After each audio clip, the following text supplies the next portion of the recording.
같이 한번 기도하겠습니다. 사랑하는 하나님, 저희가 때를 어떤지 못 어떤지 주님의 복음을 증거하며 살아갈 수 있는 삶을 살기를 원합니다. 주님을 복음을 증거한다는 것이 하나님이여 그 복음이 우리의 삶에 주시는 하나님의 은혜가 너무나 크기 때문에 살다가 어쩔 수 없이 너무나 당연하게 그렇게 전하며 사는 것이 우리 하나님, 우리의 삶이라는 것을 기억할 수 있도록 도우시고 인도하시기를 소망합니다. 주님이여 그렇게 살아갈 수 있을 만한 삶의 감동들을 매일매일 허락하여 주시기를 소망합니다. 하나님 앞에 기도하면 그 기도들이 이루어지는 역사들을 경험할 수 있기를 소망합니다. 하나님 앞에서 간구할 때에 하나님께서 늘 그 마음에 함께 하셔서 위로하시는 역사를 경험할 수 있는 우리가 될 수 있기를 소망합니다. 그래서 주님의 위로와 주님의 사랑과 주님의 은혜를 우리의 마음속에 깊이 경험했기 때문에 빛의 사자로서 나아가서 어둠을 물리치고 승리하는 길로 걸어가는 것이 하나도 어렵지 않도록 주님께서 도우시고 함께하여 주옵소서. 감사를 드리며 모든 말씀을 우리 주님 예수님 이름으로 기도드립니다. 아멘. 오늘의 말씀을 함께 읽읍시다. 사도행전 17장 1절부터 15절까지의 말씀입니다. 사도행전 17장 1절부터 15절까지의 말씀입니다. 우리 같은 목소리를 함께 읽도록 하겠습니다. 함께 읽죠. 시작. 그들이 암비볼리와 아볼로니아로 다녀가 데살로니가에 이르니 거기 유대인의 회당이 있는지라 바울이 자기의 관례대로 그들에게로 들어가서 새 안식일에 성경을 가지고 강론하며 뜻을 풀어 그리스도가 해를 받고 죽은 자 가운데서 다시 살아나야 할 것을 증언하고 이르되 내가 너희에게 전하는 이 예수가 곧 그리스도라 하냐.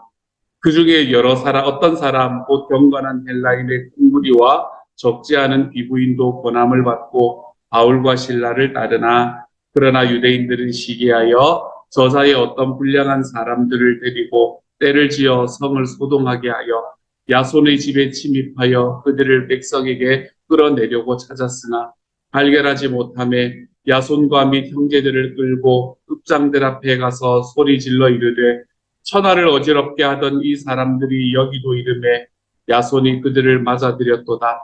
이 사람들이 다 가이사의 명을 거역하여 말하되 다른 임금 곧 예수라 하는 이가 있다 하더이다 하니 무리와 읍장들이 이 말을 듣고 소동하여 야손과 그 나머지 사람들에게 보석금을 받고 놓아주니라.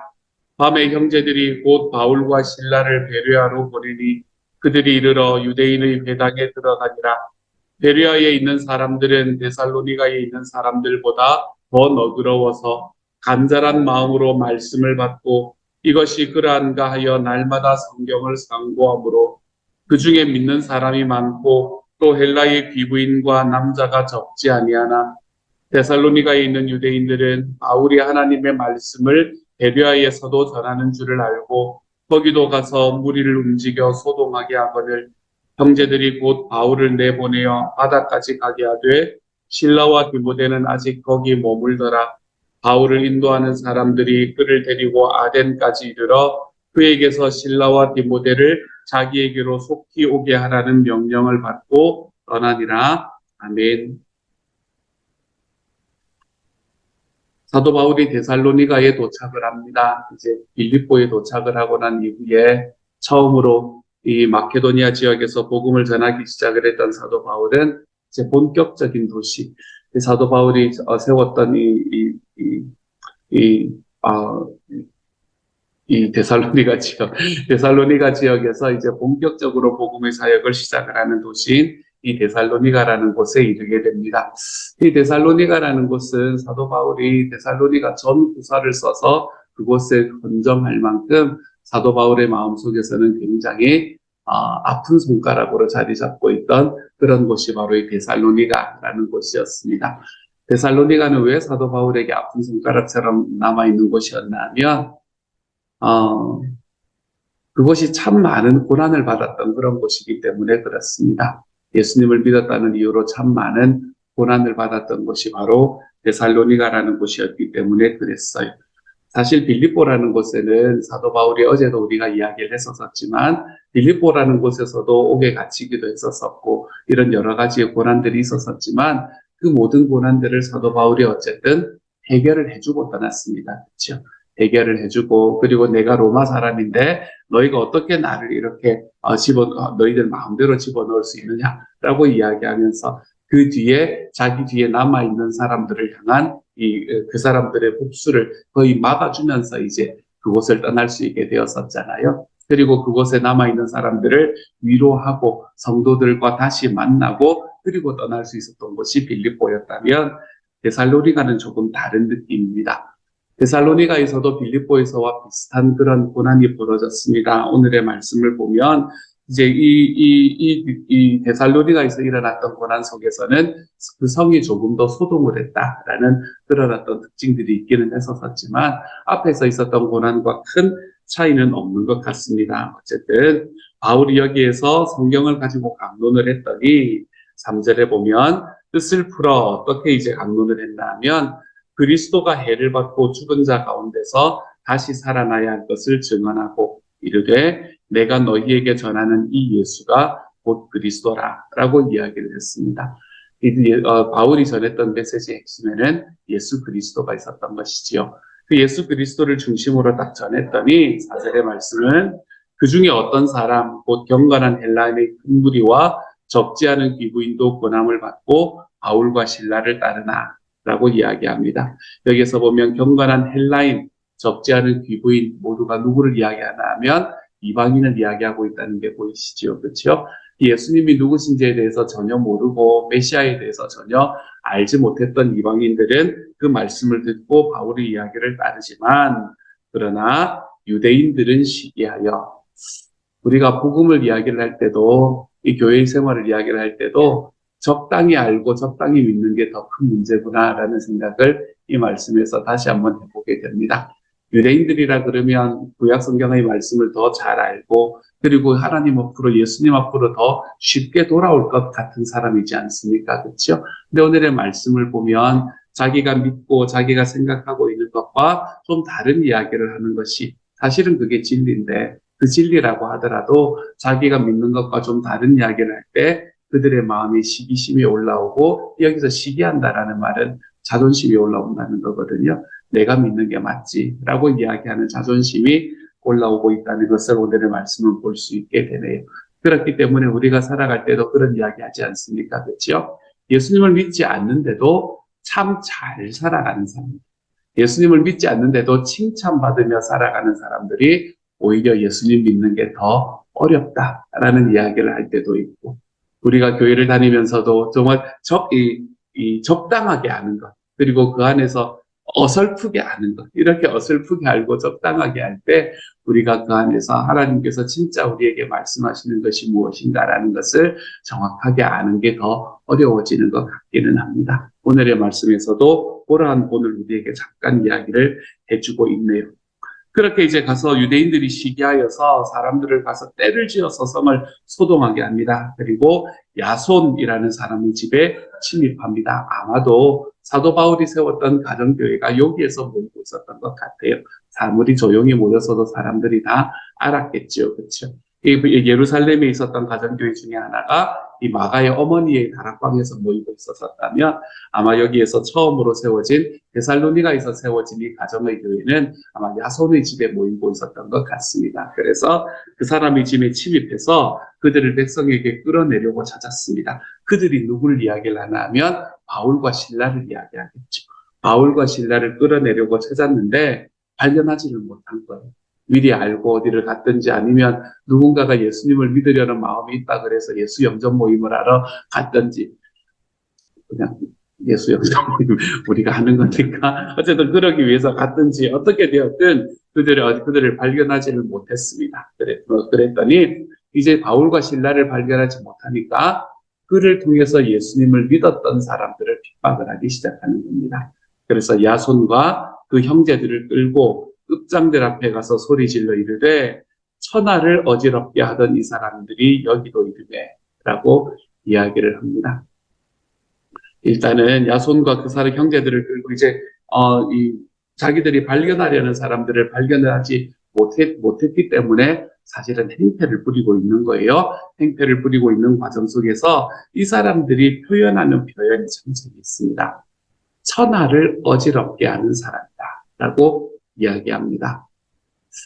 예수님의 복음은 천하를 어지럽게 하는 능력이 있었던 것 같아요. 예수님의 복음은 지금 복음이 전해진 지 얼마나 됐어요. 그렇죠? 우리가 처음에 예수님이 돌아가신 때부터 해봐야 한 16년, 17년 정도 지났을 때입니다. 그때부터 시작을 해서 지금까지 겨우 20년도 안 지난 상황인데 이것을 무엇이라고 표현하나 하면 천하를 어지럽게 하는 사람들. 이때 여기 있었던 사람들이 얼마나 이 단단한 마음으로 하나님의 복음을 전하고 있었는가라는 것을 오늘의 말씀에서 보여주고 있는 것 같아요. 제가 어제 간단한 하나 이렇게 1분짜리 영상을 보았는데 거기에는 무엇을 이야기를 하는 게 있었나 하면 우리나라에서 처음에 있었던 그 기독교가 처음에 들어왔을 때 우리나라에서 대한민국에서 기독교를 믿는다, 예수님을 믿는다는 것이 어떤 의미였는가라는 걸 이야기를 해주는 그런 영상을 잠깐 한번 보았습니다. 거기에는 어떤 이야기가 있었었나 하면 이제 그때 우리나라에 축첩제도가 참 많이 있었잖아요. 이제 축첩제도라는 게 너무나 일상화되어 있었는데 이제 이 사람도 여기서 등장하는 그분도 이제 서울에 그게 있고 자기의 본처가 있고 그리고 대구에 첩이 있었던 거예요.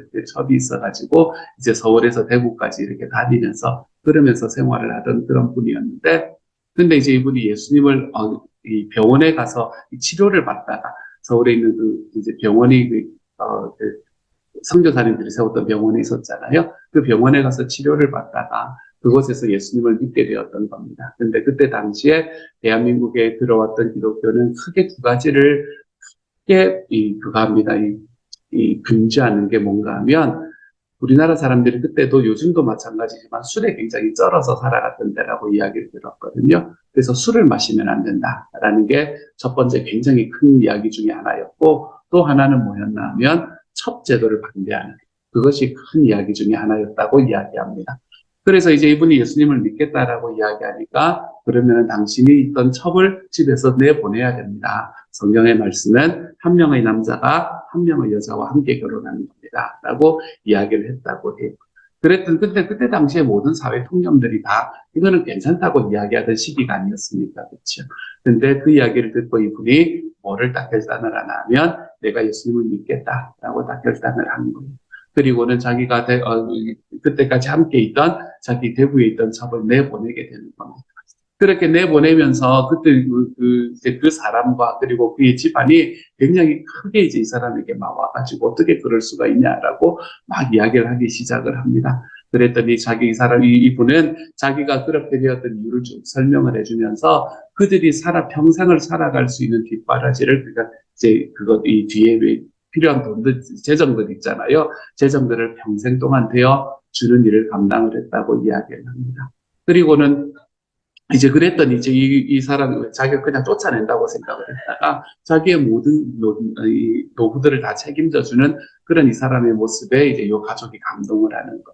그리고 난 다음에는 저 사람이 믿는 예수가 누구인가라는 것을 그들이 그걸 하게 되고 관심을 가지게 되고 그리고 이 가족들도 예수님을 믿는 자리로 들어가게 됩니다. 그 중에서 첩이었던 그 분은 어떻게 되냐면 나중에는 이제 선교사님이 세우셨던 그 병원에 오셔가지고 공부를 하셔가지고 병원에서 간호사로 일을 하셨던 일까지 있었다라고 이야기합니다. 그리고 난 다음에 그렇게 살아가던 이제 남자분은 1918년에 제가 어느 교회라는 것은 기억이 나지 않습니다만 1918년에 그 교회에서 장로의 안수를 받게 되는 그런 일들을 우리 교회 역사 속에서 있었다라는 이야기를 제가 듣게 되었습니다. 예수님을 믿는다라는 것이 주변 사람들에게 얼마나 큰 영향을 미치는 일이었는지 내가 예수를 믿는다, 한 사람이 예수를 믿는다라는 것이 그의 삶에 얼마나 큰 변화를 가져오는 일인지를 모르는 그런 일화 중에 하나라고 생각을 합니다. 오늘의 말씀에서도 예수님을 믿는 사람들이 있는 곳에는 천하가 어지럽혀지는 그런 정도의 능력이 일어났습니다. 사랑하는 여러분, 우리도 동일한 예수님을 믿는 사람으로 나와 내가 서 있는 어떤 곳에서든 내 주변에 있는 모든 것들이 천하가 어지럽히는 듯한 그러한 영향력을 가지고 살아가 볼 수 있는 하나님의 사람들이 좀 되어갈 수 있기를 소망합니다. 하나님께서 주목해 주시는 그 과정 속에서 내가 살아가면서 내가 예수님을 믿었다는 그 사실이 정말로 많은 사람들에게 알려질 뿐만 아니라 그것을 통해서 내가 나의 주변에 있는 사람들에게 천하가 어지럽혀지는 듯한 이 영향력들이 일어날 수 있는 하나님의 사람. 좀 멋있게 살아가 보십시다, 여러분. 예수 믿었으니 좀 더 멋있게 살아가 볼 수 있는 하나님의 사람이 되는 오늘 하루가 좀 되어갈 수 있기를 우리 주님 이름으로 축복합니다. 그렇게 천하를 어지럽게 하는 사람들이 여기도 이르렀다. 그러면서 야손이 그를 맞아들였다라고 이야기를 합니다. 그렇죠? 그리고는 다 가이사의 명을 거역하여 다른 임금 예수라는 이가 여기 있다. 이게 언제 이야기입니까, 여러분? 이게 지금 예수님이 돌아가실 때 이야기니까 거의 20년이 지난 이야기를 다시 우려먹고 있습니다. 그런 이야기로 이 사람들을 고발하지요. 그랬더니 무리와 업장들이 이 말을 듣고 진짜 소동합니다. 그리고는 나머지 야손과 나머지 사람들에게 보석금을 받고 놓아주게 되지요. 이제 이렇게 사람들을 놓아주고 난 다음에 결국에는 누구를 못 찾았나 하면 바울과 실라를 못 찾았지 않습니까? 그러니까 이들이 눈에 불을 켜고 이제 바울과 실라를 찾으려고 하는 거예요. 찾기만 하면 가만두지 않는다라고 이야기하면서 찾으려고 합니다. 그랬더니 밤에 형제들이 바울과 실라를 베레아로 보냅니다. 여기서 베레아라는 곳은 데살로니가에서 한 50마일 정도 떨어져 있는 곳입니다.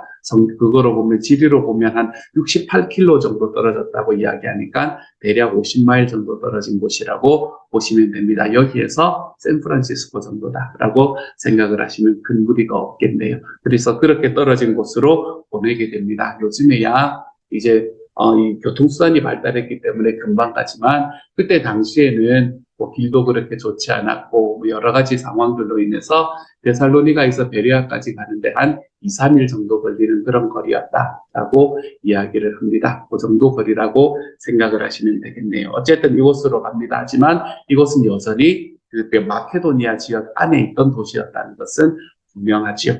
그래서 이제 베레아로 보냈더니 베레아로 가서 그들이 또한 유대인의 회당으로 들어가서 말씀을 전합니다.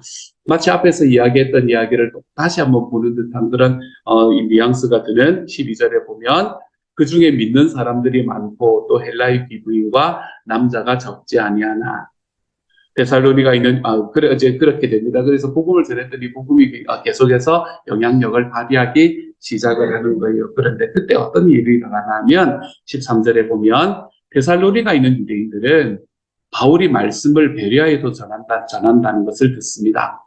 그래서 거기까지 원정을 갑니다. 원정. 산호세에서 샌프란시스코로 원정을 가는 겁니다. 원정을 가가지고 여기서 바울과 실라 잡아가지고 내가 이 인간들을 내가 가만히 두나 봐라 이러면서 그곳으로 지금 씩씩대면서 걸어가고 있는 모습을 한번 상상해 보십시오. 잡히면 죽는 겁니다. 그렇죠? 뭐 바울이야 평생에 벌써 지금만 해도 벌써 죽을 뻔한 일을 2번이나 당하지 않았습니까? 한 번은 돌에 맞아서 그냥 죽었다라고 생각을 했던 일도 있지 않았습니까? 그런 과정 속에서 이제 잡히면 죽는다라는 것을 알았기 때문에 형제들이 바울을 바다까지 가게 해서 아덴으로 내보냅니다. 아덴이라는 곳은 아테네라는 곳이에요. 왜 아테네로 내보냈나 하면 이 아테네라는 곳이 어떤 곳이었나 하면 이제는 제가 데살로니가도 빌립보도 데살로니가도 그리고 베레아도 모두가 다 이 마케도니아라는 지역에 있는 곳이었다면 아테네라는 곳은 아예 아가야라는 다른 주에 있는 곳이었습니다. 그래서 이제 막 이 데살로니가 있는 사람들이 마케도니아에 있는 곳에는 뭐 어디를 보내도 지금 막 쫓아올 기세니까 그러니까 아예 다른 주로 가십시오. 그래서 아가야라는 주에 있는 이 아테네로 바울을 보내는 일까지가 오늘의 말씀이 되는 거죠. 이런 이야기들을 보면서 이 데살로니가 있는 사람들이 얼마나 마음에 그거했겠어요, 괘씸했겠어요. 그래서 사도 바울이 자기가 가지고 있는 그 괘씸함을 담아서 한마디를 성경에 딱 기록합니다. 11절의 말씀이죠. 베레아에 있는 사람들은 데살로니가 있는 사람들보다 더 너그러워서 돌려가고 있는 거죠. 그렇죠? 데살로니가에 있는 인간들은 이런 인간들입니다. 속 좁은 인간들입니다. 이렇게 이야기를 하는 듯한 그런 말씀을 오늘의 말씀에 우리에게 이야기를 하고 있습니다. 여러분, 사도 바울은 데살로니가에서 이렇게 복음을 전하고 난 다음에 다시는 데살로니가에서 이 본격적인 사역을 하지를 못합니다. 오랫동안 사역을 한 적이 한 번도 없어요. 물론 이제 자기의 그거를 이 전도 여행을 했던 곳을 이렇게 돌아가면서 다시 고향으로 돌아갈 때에 이 안디옥으로 돌아갈 때 그때 잠깐 들리는 일이 있었었지만 이곳에서 실제로 복음을 다시 한번 전하고 다시 한번 사역을 할 수 있는 상황은 이때는 없었습니다. 그리고 여러분 한번 생각해 보세요. 사도 바울과 실라를 잡으려고 그렇게 눈이 빨갛게 서 있던 사람들이 결국에는 50마일이나 3일이나 걸어가지고 베레아까지 와서 내가 이놈들 잡아 죽이겠다라고 이야기했던 사람들이 그곳에 와서 바울이 실제로 어디로 떠났다는 것을 보게 된다면 다른 주로 떠나게 됐다는 걸 알게 되었단 말이에요. 다시는 자기들이 그 사람을 쫓아가지 못할 거라는 걸 알게 되었단 말이에요. 그러면 이 사람들의 이 분노의 화살은 누구를 향했겠습니까? 데살로니가 있는 그리스도인들을 향했겠지요. 내가 저 인간들을 이야기를 하면서 바울을 잡아 쫓지 못한 그 분노들을 데살로니가 있는 그 그리스도인들에게 쏟아냈겠지. 그래서 데살로니가 있는 그리스도인들은 큰 박해를 받습니다. 놀라운 박해를 받습니다. 우리가 성경을 바라보면 데살로니가 있는 나중에 이제 로마에 있던 박해야 또 다른 이야기라고 할 수 있겠지만 성경을 바라보면 여기 데살로니가에 있던 사람들만큼 박해를 받은 사람들도 드문 것 같아요. 그래서 사도 바울은 데살로니가 전서에서 계속해서 뭘 이야기하냐 하면 하나님의 나라가 가까웠다라고 이야기를 합니다. 하나님의 나라가 가까웠다. 이제 주님이 곧 오신다. 그러니까 잠깐만 버텨라. 이야기를 하는 겁니다. 무슨 이야기를 하는 거예요? 그렇게 이야기할 만큼 그들에게는 큰 고난이 있었다는 겁니다. 너무너무 큰 고난이 있어서 내가 지금 오늘 하루를 버텨내기가 힘든 상황 속에서 사도 바울은 주님이 곧 오십니다. 그러니까 조금만 더 버티세요. 주님께서 곧 오십니다. 라고 이야기를 해야 될 만큼 그들의 상황은 너무나 힘들고 어려운 상황 속에 걸어갔던 거지요. 사도 바울은 그것을 바라보며 얼마나 마음이 아팠을까요? 그 고난이 사실은 누가 당해야 되는 거였습니까? 자기가 당해야 되는 거였죠. 자기가 당해야 되는 그 고난과 아픔을 데살로니가 사람들이 당하고 있는 것을 보면서 얼마나 마음이 아팠을까요? 그래서 저는 데살로니가 교회가 사도 바울에게는 아픈 손가락과 같은 것이었다라고 말씀을 드리는 거죠. 데살로니가 교회와 사도 바울의 관계는 이렇게 굉장히 그간 끈끈한 관계를 가지고 살아갑니다. 사실은 고난과 아픔이 있고 내 앞에 같은 적을 당하는 문제가 생기면 그 안에서도 문제가 일어나는 게 쉽지가 않잖아요. 그렇죠?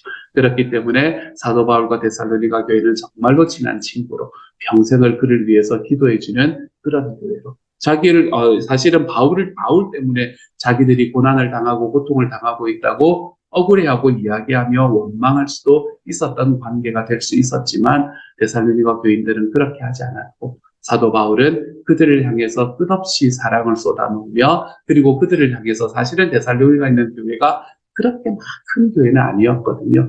고난받고 고통받는 가운데서 자라는 교회가 여러분 얼마나 커질 수 있겠습니까? 그렇죠? 그렇기 때문에 그렇게 큰 교회가 아니었음에도 편지를 2편이나 쓰면서 그들을 향한 자기의 마음을 쏟아놓을 수 있었던 것이 바로 이 데살로니가라는 곳이었습니다. 저는 이걸 바라보면서 우리들 안에서 사랑의 선순환이 이런 거구나라는 걸 다시 한번 알게 되는 것 같아요. 사랑의 선순환. 우리가 보통 어려움을 당하면 그 원인을 찾으려 가잖아요. 그렇죠? 원인을 찾으려 가면서 원인을 밖에서 찾아야 되기 때문에 자꾸 누구 때문이다라고 생각을 하는 경우가 많습니다. 하지만 데살로니가 있는 사람들은 충분히 그럴 수 있는 상황이었음에도 불구하고 바울 저 인간 때문에 내가 예수 믿었다는 이 사실 때문에 이런 이야기를 당연히 할 수 있었음에도 불구하고 그들은 자기가 믿었던 예수님을 포기하지 않았습니다. 자기가 믿었던 예수님이 진리라는 것을 분명히 깨달았기 때문에 그렇습니다. 바울은 자기 때문에 고난을 받는 데살로니가 있는 사람들에게 끝없는 감사와 끝없는 관심을 표현을 합니다. 데살로니가 있는 사람들은 바울을 사랑했고 바울은 데살로니가의 교인들을 마음 깊이 사랑했습니다. 이런 게 사랑의 선순환이 되는 겁니다. 우리의 삶에 어려움이 있을 때 우리는 우리의 본 모습을 알게 됩니다. 우리의 삶에 고난이 닥칠 때 우리는 내가 정말 사랑의 사람인가 그렇지 않은가. 우리의 관계는 사랑의 선순환이 일어나는 관계인가 서로를 비난하는 관계인가를 그때에서야 알 수 있습니다. 사랑하는 여러분, 우리의 삶에서 예수 그리스도의 사랑의 세례를 받아 우리의 삶에 있는 어떠한 관계 속에서도 오늘 이 데살로니가의 교회와 사도 바울이 보여주는 것과 같은 사랑의 선순환이 일어날 수 있는 관계가 되어갈 수 있기를 소망합니다. 오늘 하루 살아가면서는 최소한 너 때문이야 라는 이야기는 우리의 마음에서도 삶에서도 좀 없애버릴 수 있는 하루가 될 수 있기를 소망합니다. 너 때문이야가 아니라 내가 그 사람으로 인해서 받았던 하나님의 은혜들이 얼마나 컸는가 라는 것을 돌아보며 우리가 서로 어떤 관계 속에서는 이 사랑의 선순환으로 우리의 삶의 관계가 채워져 가볼 수 있는 하나님의 사람이 되어 가시기를 우리 주님 이름으로 축복합니다. 이 시간 같이 한번 기도하도록 하죠. 사랑하는 하나님 감사를 드립니다. 주님께서 은혜를 더하여 주셔서 하나님 우리의 본 모습이 나타나는 그 순간을 사랑하는 하나님 우리의 삶에 고난이 있고 아픔이 있을 때에야 비로소 나타나는 하나님 그 본 모습의 순간에 우리가 서로를 향한 사랑의 선순환이 놀랍게 넘쳐날 수 있는 하나님의 사람이 될 수 있도록 주님께서 도우시고 인도하여 주옵소서. 사랑하는 하나님, 배려하는 마음들이 있게 하여 주시고 이해하는 마음이 있게 하여 주시고 그래서 하나님이여 정말 어느 곳에서 무엇을 하든 우리와 함께 있는 모든 이들에게 하나님께서 예수 그리스도께서 우리에게 주셨던 그 사랑들을 날마다 전달하며 살아가 볼 수 있는 하나님의 사람이 될 수 있도록 주께서 저희를 도우시고 인도하여 주옵소서. 모든 말씀 우리 주님 예수님 이름으로 기도드립니다. 아멘. 하늘에 계신 우리 아버지여, 우리 아버지의 이름을 거룩하게 하시며 아버지의 나라가 오게 하시며 아버지의 뜻이 하늘에서와 같이 땅에서도 이루어지게 하소서. 오늘 우리에게 일용할 양식을 주시고 우리가 우리에게 잘못한 사람을 용서하여 준 것 같이 우리 죄를 용서하여 주시고 우리를 시험에 빠지지 않게 하시고 악에서 구하소서. 나라와 권능과 영광이 영원히 아버지의 것입니다. 아멘.